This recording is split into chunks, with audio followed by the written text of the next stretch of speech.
कौन सी सरकार सर पत्थर लगा के क्रेडिट नहीं लेती है? मैं कह रहा हूँ ले या ना ले, पत्थर के बगैर तो प्रोजेक्ट लेकिन नहीं शुरू होता। अगर कोई आदमी तोड़ रहा है पत्थर रहना चाहिए, नेशनल सिंबल को तोड़ रहा है, यानी वो भारत की प्रभुसत्ता को चुनौती दे रहा है। बिल्कुल ठीक आपने कहा। आप महबूबा मुफ्ती को भी आप सुन लीजिए, वो तो और आगे निकल गई।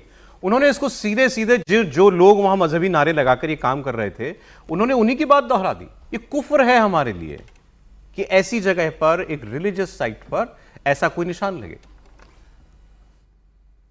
लेकिन एफआईआर तो होना चाहिए, अंडर सेक्शन 295A के तहत होना चाहिए, ब्लास्फेमी के लिए होना चाहिए और उन्हीं के खिलाफ होना चाहिए जिन्होंने ये बोर्ड लगाया, जिन्होंने इसका इनॉग्रेशन किया, जिन्होंने वहां अपनी ताजपोशी करवाई, उनके खिलाफ होना चाहिए।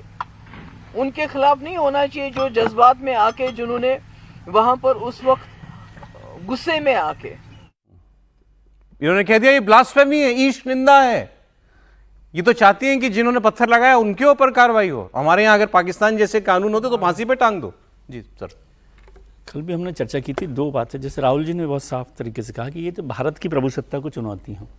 दूसरी बात ये, मुझे इशू ही नहीं लग रहा कोई। एक तो कोई हजरत बल दरगाह जो है बहुत ही सेंसिटिव इशू भी है और बहुत रेस्पेक्टेबल प्लेस भी है वहाँ का, लेकिन वो दरगाह के ऊपर नहीं लगा हुआ, दरगाह के अंदर थोड़ी लगा, दरगाह के अंदर। और इसमें ये कहना कि वहाँ पर सर झुकाना, वो तो कोई है नहीं, वो प्लेकार्ड लगे होने में हाँ, तो उसमें कौन सा परेशानी हो रही है, क्या दिक्कत हो रही है, सरकार का लगता। अब जो उमर अब्दुल्ला साहब हैं वो जम्मू कश्मीर के पहले मुख्यमंत्री हैं जिन्होंने भारतीय संविधान पर शपथ लिया।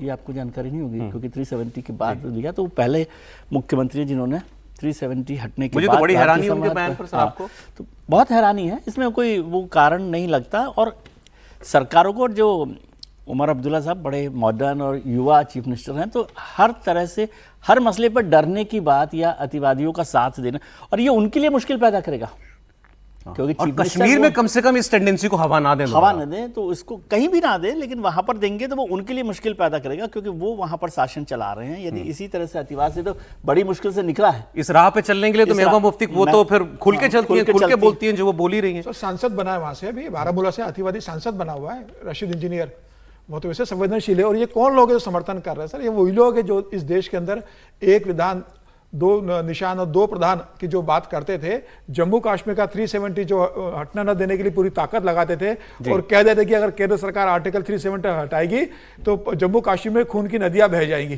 केंद्र सरकार ने बिना एक गोली चलाए आर्टिकल 370 खत्म कर दिया।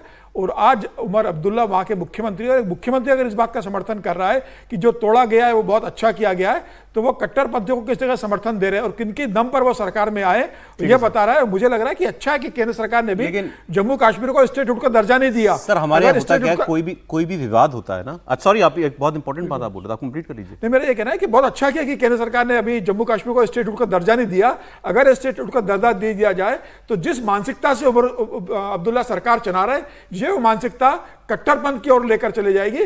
मुझे लग रहा है कि ऐसे मुख्यमंत्री के रहते स्टेटहुड देने की जरूरत नहीं है, एलजी रहेगा तो उमर अब्दुल्ला के ऊपर लगाम लगी रहेगी। ये अलग विवाद हो जाएगा कि स्टेटहुड नहीं दिया जाना चाहिए, लेकिन ये बात तो कह ही सकते हैं ना, आज जो उमर अब्दुल्ला का रुख है इस पर, अगर उनके पास वो सारी पावर्स होती जो एक पूरे चीफ मिनिस्टर के पास होती हैं, तो वो तो उनकी सॉफ्ट अप्रोच होती है इसके ऊपर, क्योंकि वो तो कह रहे हैं जरूरत क्या है पत्थर लगा। लेकिन इस पर राजनीति सब कर रहे हैं, बीजेपी भी कर रही है। बीजेपी तो एक बिल्कुल ही अलग दिशा में इसको ले गई। संबित पात्रा जी ने अभी एक प्रेस कॉन्फ्रेंस किया और उन्होंने कहा कि अशोक चिन्ह सम्राट अशोक का चिन्ह था। सम्राट अशोक का शासन जो है एक बड़े लंबे चौड़े एरिया पर था, लेकिन वो मूलतः बिहारी थे, तो इसलिए ये हर बिहारी का अपमान है कि अशोक चिन्ह पर प्रहार किया गया।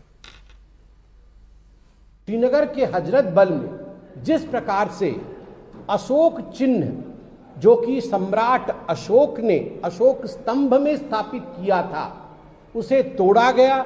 और कुछ नेताओं का यह भी कहना है कि क्या आवश्यकता थी वहां अशोक चिन्ह का होना। उसे जिस प्रकार से तोड़ा गया है, ये ना केवल देश का अपमान है, यह अशोक सम्राट और स्वाभाविक रूप से अशोक सम्राट और बिहार, उनका जो मिलान है, प्रत्येक बिहारी का ही अपमान है कि आप अशोक चिन्ह को तोड़ेंगे। इसे कहते हैं political train, Jammu Kashmir to Bihar. Sir देखिए, इस मामले में सबसे अच्छी बात राहुल जी ने कही, राहुल महाजन जी ने, कि एक इसका बाकायदा कानून है कि राष्ट्रीय चिन्ह जो हमारे राष्ट्रीय हैं उसमें तिरंगा, राष्ट्रीय ध्वज है, अशोक चिन्ह है, धर्म चक्र है, जो हमारे राष्ट्रीय चिन्ह हैं जो माने जाते हैं, जो आइडेंटिफाइड है, उनके अपमान और अवमानना के खिलाफ बाकायदा कानून है और उनको आपराधिक श्रेणी में रख करके उनके खिलाफ कार्रवाई की जाती है।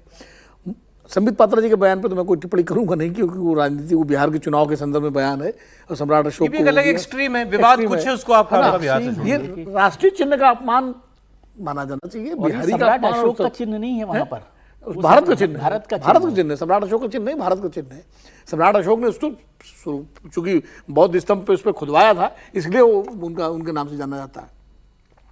मुझे लगता है उमर अब्दुल्ला साहब को इसे बहुत संतुलित रुख अपनाना चाहिए था। अगर उनको ये कहना चाहिए था कि जिन्होंने ये अपमान किया है जी, उनके खिलाफ कार्रवाई हो कानून के तहत, और साथ में सवाल भी उठाते हैं कि वहां अगर न लगाया जाता तो ज्यादा बेहतर होता, क्योंकि उनको अपनी पॉलिटिक्स भी एड्रेस करनी है। लेकिन आप चीफ मिनिस्टर और पहले बोलोगे कार्रवाई, पहले ये बोलना चाहिए था कि राष्ट्रीय चिन्ह का अपमान हुआ और जम्मू कश्मीर भारत का अविभाज्य अंग है, इसलिए राष्ट्रीय चिन्ह का अपमान नहीं होना चाहिए, और जिन्होंने ऐसा काम किया उनके खिलाफ कार्रवाई हो। और बाद में सवाल उठा देते हैं कि भाई लगाने की क्या जरूरत थी,